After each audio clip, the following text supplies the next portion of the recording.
today, I'm asking you to join me because while we may not agree on everything, we share the same goal, the same vision, and the same belief in American greatness that draws so many people to our shores. That's Mitt Romney on the campaign trail. Romney had a big retreat in Utah over the weekend with some 700 big spending donors and Republican leaders. Some say it was a GOP show of force. Let's bring in ABC political analyst Steve Roberts. Steve, what did you think of the Romney retreat? Does it show that he is on a roll?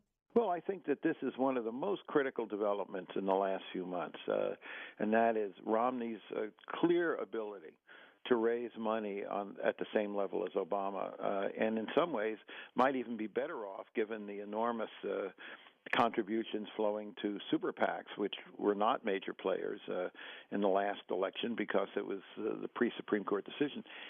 One of the truths of 2008 was that Obama won for many reasons, but one of the key reasons was he vastly outspent John McCain, and people assumed that he would have that advantage again, and it's not true. Romney is proven to be a far better fundraiser than people gave him credit for, and that was a show of force. And it, and fundraising has a psychological dimension. People want to be with a winner.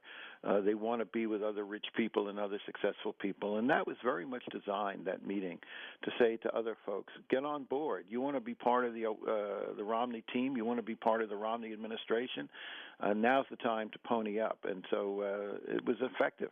How might the president's campaign reelection committee respond to this? I mean, they've got to be a little nervous. They are nervous, and they send out an email every day, several every day, trying to generate grassroots support. They know that they cannot begin to match Romney when it comes to these mega donors, people who are giving millions of dollars at a clip.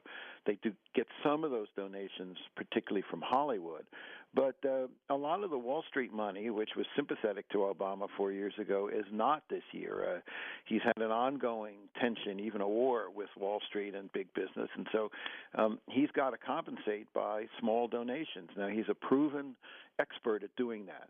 And when you get people giving money, even if it's $25 or $50, they're more than just ATM machines. These small donors can then become activists. They can send viral videos to their friends. They can ring doorbells in their neighborhoods. These are very valuable people.